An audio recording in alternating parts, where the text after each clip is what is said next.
Alrighty, let us do some magic. We finally did it. I shouldn't say finally, but we did it. What did we do? Well, we shelled out some money, and we made Day 9's mid-range Boros deck that looked really, really fun. We made most of it. There are a couple mythic rares that I just didn't open, and I didn't feel like spending an extra bit of money on packs just to get a couple mythic rares. So I filled the deck with a couple different things. He had a couple Lyra Dawnbringers, one in the sideboard, so there is no second Lyra Dawnbringer in the sideboard. He had a second Rekindling Phoenix. I don't even remember what I replaced that with. And he had one other thing that I don't remember. But who knows? We don't have it. That's fine. Deck still works pretty damn well without those 3 cards. So we're just going to do it. We're going to do it. We're going to have fun. I played 3 or 4 games of this deck last night, and it was absurdly fun. So I'm hoping that I didn't just get really lucky and have a few good games in a row. But we'll find out.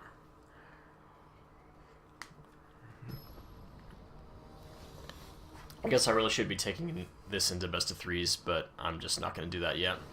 Kind of defeats the point of having a sideboard if you aren't doing best of 3s. Do we feel good about drawing land? Because I want to keep these if we feel good about drawing land. We have a challenger right away, which at least like gives us something on the board. But everything else we need land for. We're gonna draw land, right? Yeah, let's draw some land. Foundry first, put it tapped.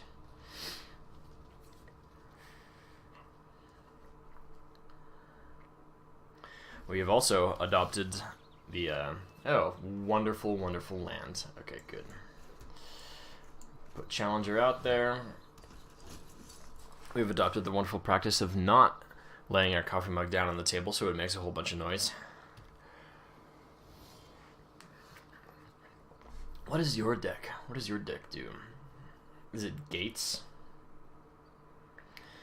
So I try to kind of figure out what other decks do based on what lands they play immediately.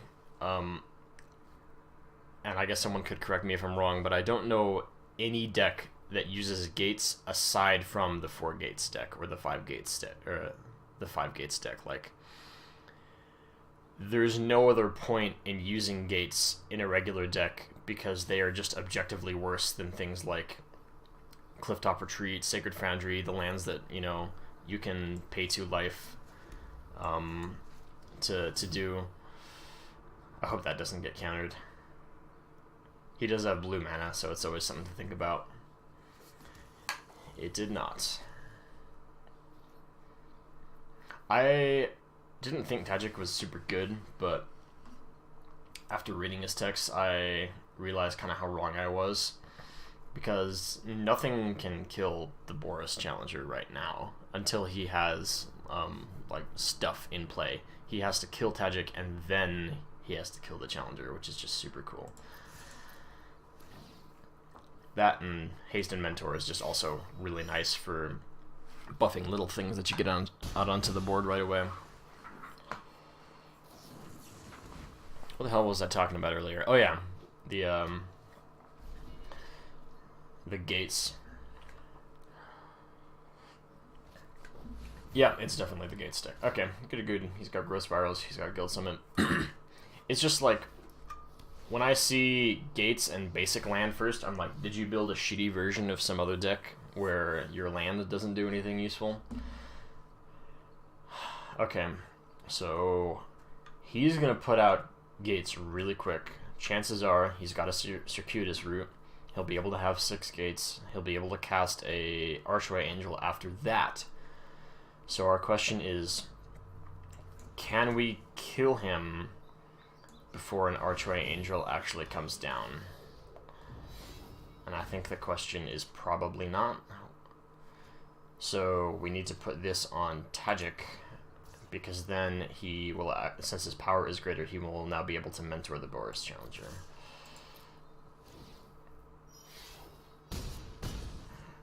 And we're doing it. Okay, So, what does he do now? He might have Gates Ablaze. That doesn't kill everything we have yet. And I think as long as Tajik is alive, does Gates Ablaze kill these two? I actually don't know. If the damage happens like all at once, does it remove Tajik and then deal the damage? That's a great question. I want to know this question. The answer to this question. He's got enough mana for Gates Ablaze, so we'll see if he casts it. No, Circuitous Route. Okay, he's dead. Like, there's actually nothing he can do. He spent all his mana. I guess he could have a Colossus. He could have a Gate Colossus. No, it would still be too expensive. Nice job.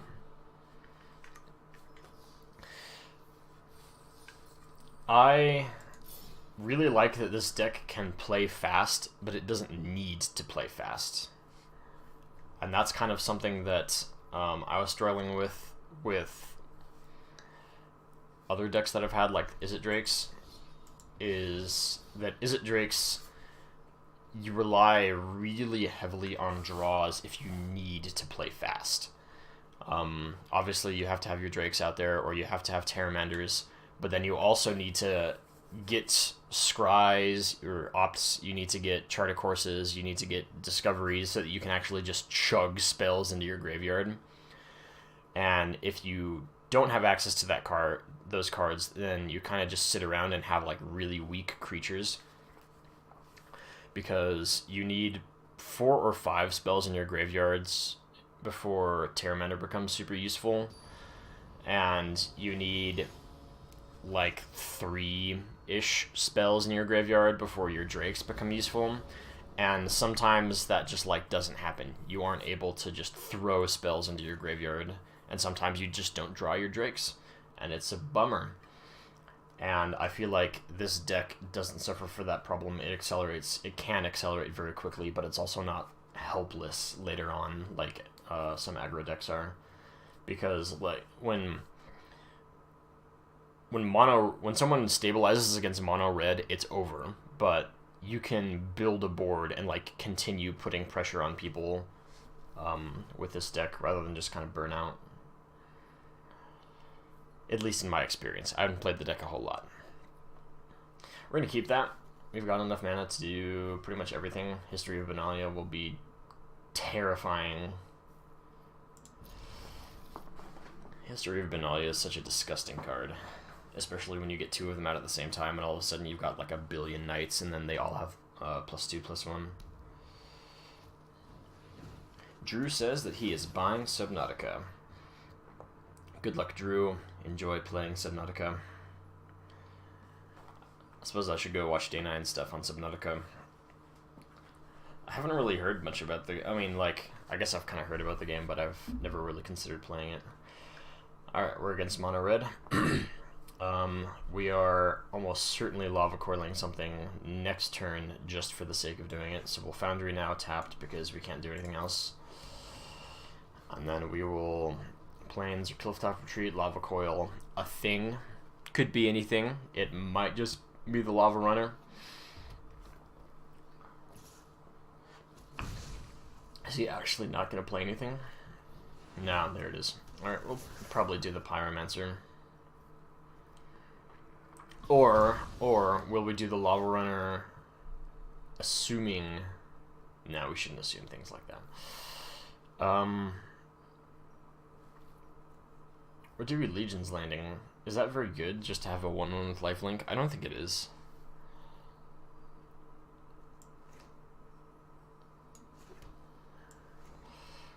I think we just kill the thing with higher power for now.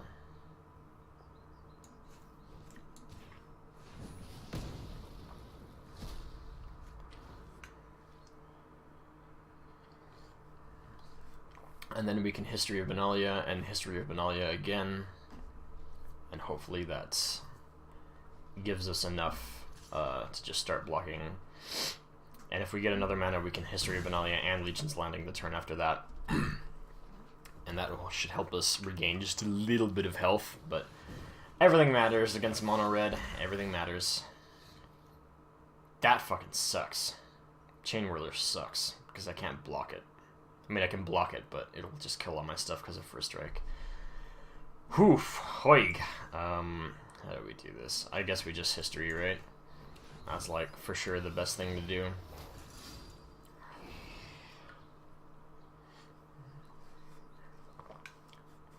See, now what I need is... Well, first I need more mana, but I also need Lyra Dawnbringer off the top.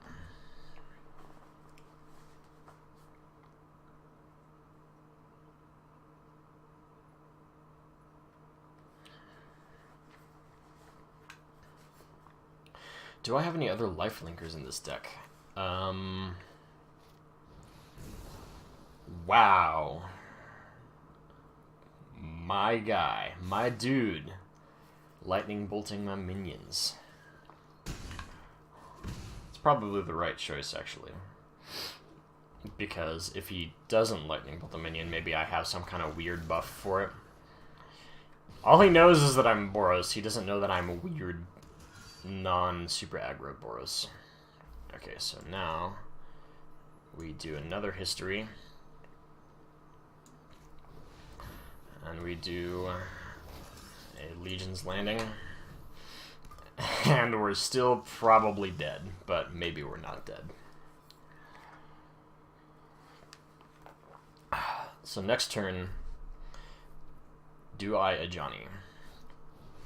Oh, God, that fucking sucks. So many Chain Whirler. God, I'm so dead.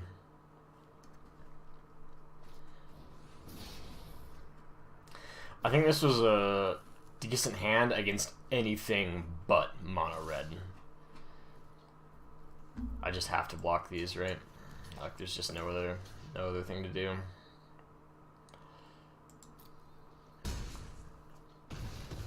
Oh, but I'm still dead anyway, right? Because of the Skewer the Critics. Yeah. Well, gents, we tried our best, but it didn't work out. Actually, how does fucking Light Up the Stage work again? Exile the top 2 cards of your library until the end of your next turn. You may play those cards. So yeah, next turn we're dead because we have no way to gain life. Goodbye.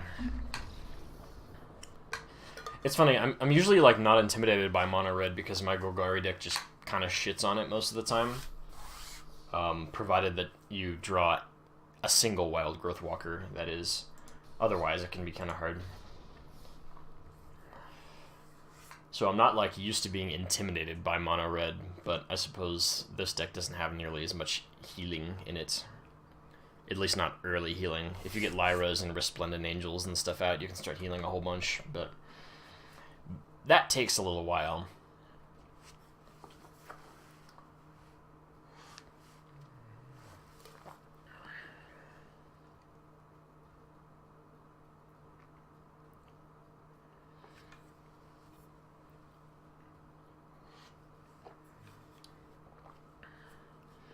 I'm debating what the actual best deck that I have is, though. I think I'm most comfortable on the Golgari mid-range deck. It's maybe a bit more consistent than Izzet Drake's. Because Izzet Drake's is, like, really good, right? But I feel as though sometimes you just don't get there with your draws. And I guess you can, like, aggressively mulligan for the correct cards to open with. But when you, like I was saying earlier, when you can't just, like, shove a bunch of spells into your graveyard, it's pretty sad. I don't want to keep this, just because there's 2 Legion's Landings, and, like, what am I even going to do with 2 of those? And it's nice to have a good mana base, but, like, I don't have any good cards in hand, really. I think that's a lot better. Maybe not a lot better, but better. So a cool interaction between these 2 is that I can give Boros Challenger a buff with Aurelia, and then he can attack and mentor Aurelia, and then she will get a buff, and the next turn she can attack and mentor him, and they can just, like, repeatedly keep mentoring each other because of Aurelia's power buff, That's just super cool. Let's keep it. Heroic reinforcements. I'll look for something else. I don't know what I want, but we'll figure it out. I feel like I want something a little bit cheaper, though. Lava Coil's fine.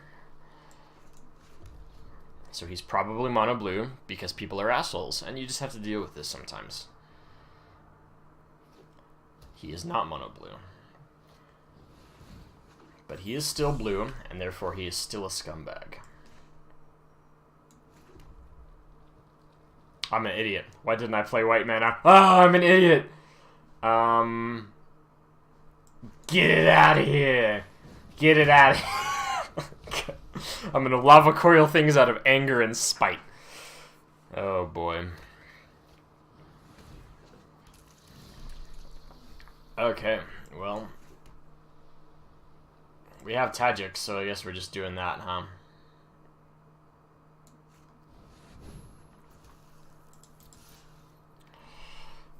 God, that was embarrassing. Oh, fuck. I just wasn't even paying attention on what land I was playing. What do you do?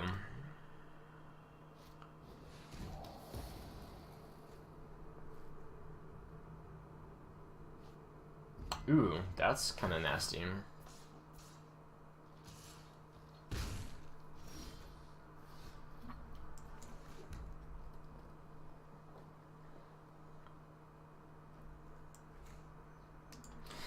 Huh. So I can't even block that because it has Menace.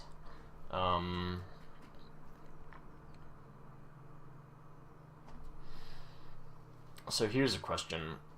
Do I put these two down and then use Aurelia's buff next turn instead of just jamming Aurelia or the Rekindling Phoenix?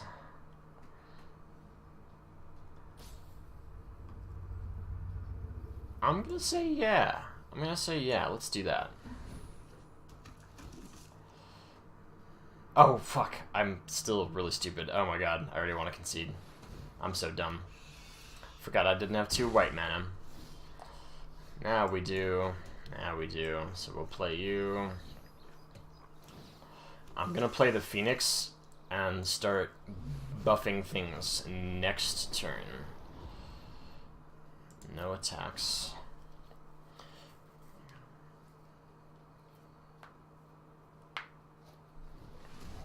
Fuck! Fuck! Oh god. I'm just getting wrecked. I just made so many mistakes. Oh boy. That's fun, at least.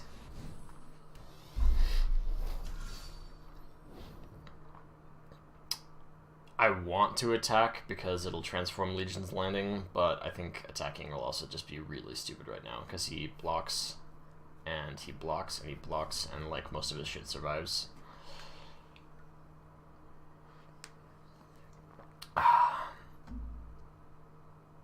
Actually, like, I might as well go in with Rekindling Phoenix, right? Because he's got to have some kind of spell to do. Yeah.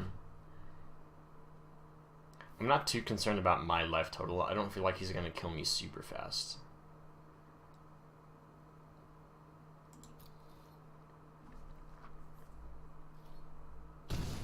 Cool.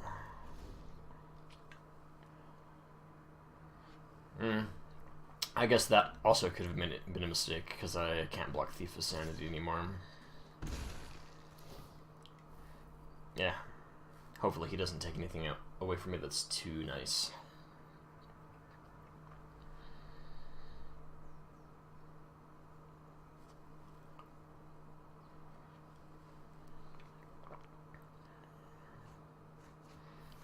Resplendent Angel on a Plains, and whatever that card is.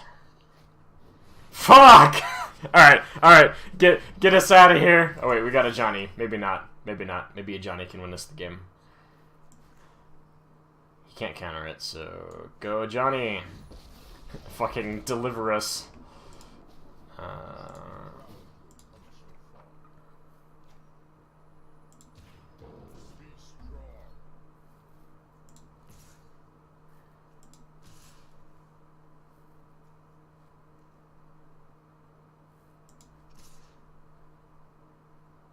We want to keep these two alive because they'll get buffed by Benelia next turn. So if I attack with these three...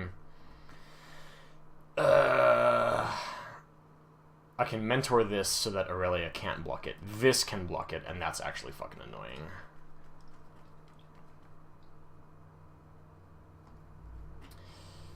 Maybe I just don't, actually. Maybe I just don't. Because this would block the Boros Challenger and kill it, and that's annoying. And even though Rekindling Phoenix will probably get through, then Thief of Sanity does more shit, so let's not. Let's not. I'm not dead, right? He's not about to kill me. We can be patient, probably. That sucks a little bit.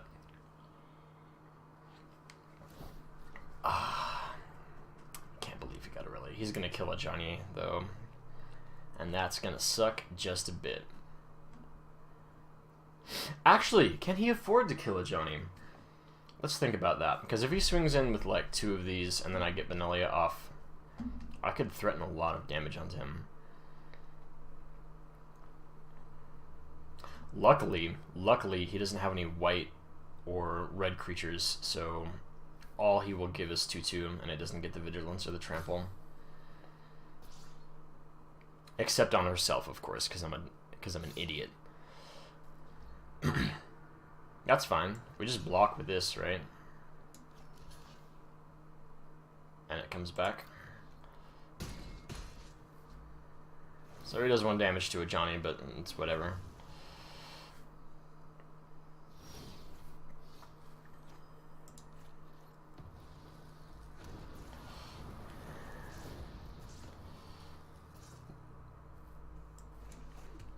So I think we keep buffing the Boros Challenger because it can start mentoring stuff. Okay. How much damage do we have? Everything's gonna have 4 attack, so the only thing that we can't kill is Aurelia. So I think we just go for it, because he will have to block us now. So... get him?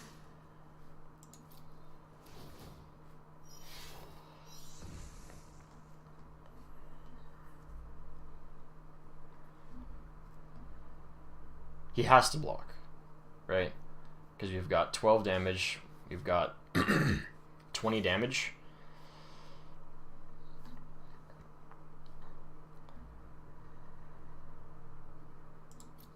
Okay, he's just barely not dead. Am I dead, though?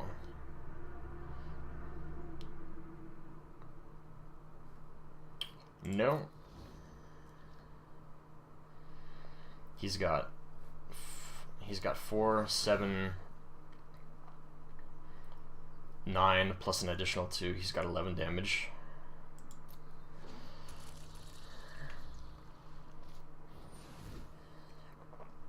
And it's a case of, again, if he commits to killing a Johnny, then maybe that's good for us because we'll be able to swing in.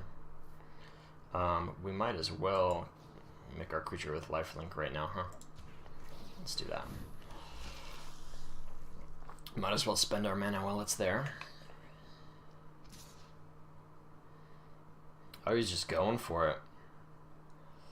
I mean, it is free, so...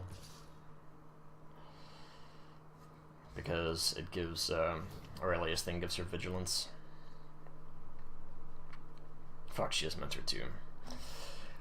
Why was the one card that he had to take from me fucking Aurelia? That's just tilting. I think we may still lose this, but we'll see. I need a heroic reinforcements or a Lyra. Actually, could he have blocked? 1, 2, 3, 4. No, he couldn't have blocked. Okay, I won anyway, but we also drew Lyra off the top, which is good.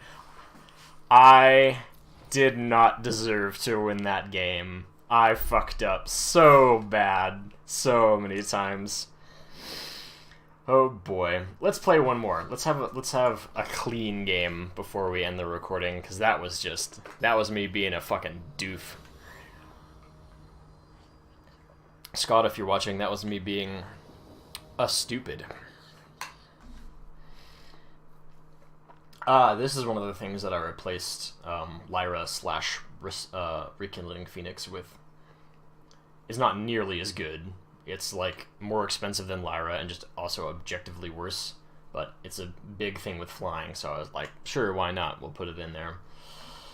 I don't love this hand just because, like, I guess I have Lava Coils and Justice Strikes early on. Is that good enough?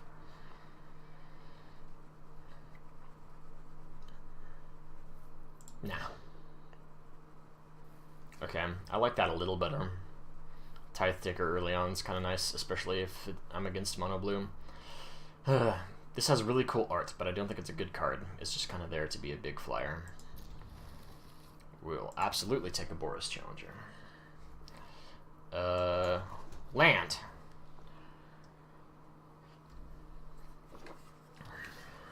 So much of the Boros art is super cool. Look at that. Look at that fucking beautiful angel. Tell me that isn't beautiful. You know it is. Do you want a Challenger first or a Tithe Ticker first? Probably a Tithe Ticker so that he can't remove stuff as easily on our turn. And also it will just, like, stick. So what kind of deck is he? He's probably got, like, Kaya's Wraths and Settle the Wreckages and other really annoying things. Let's go ahead and get the Challenger out there. Hopefully we can convert Legion's Landing right away, because I want to be able to cast all this stuff, and we just don't have the land for it yet. Heroic Reinforcements is, like, so nasty for destroying people. Seal Away sucks. Yeah, well, there's some land. Let's get Legion's Landing out there. Let's bop him.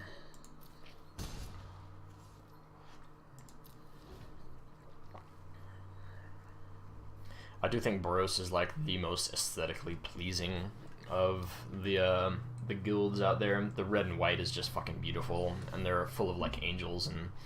No! I guess it's not that bad. It's not that bad. It's alright. It's alright. It's fine.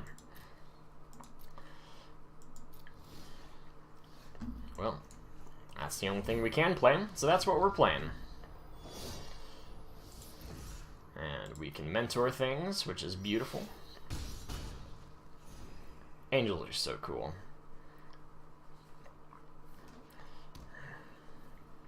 What other guilds come close to, like, looking as cool as Boros? Certainly not Gruul. Gruul's ugly as fuck. So, I'm thinking about settling the wreckage. Rather, I'm thinking about heroic reinforcementing, but he's probably going to have settled the wreckage, and he's probably going to destroy us. So, instead of doing that, we're just going to not do that. We're going to attack in with maybe just our angel, because he left all his mana up. Vraska's, okay. See, that's the hard part, is, like, what if he has Vraska's and Settle the Wreckage?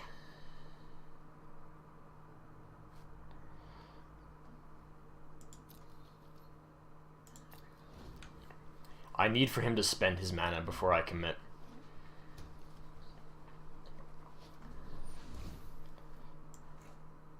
We're gonna use this to save our dude, just so we can continue to have a board.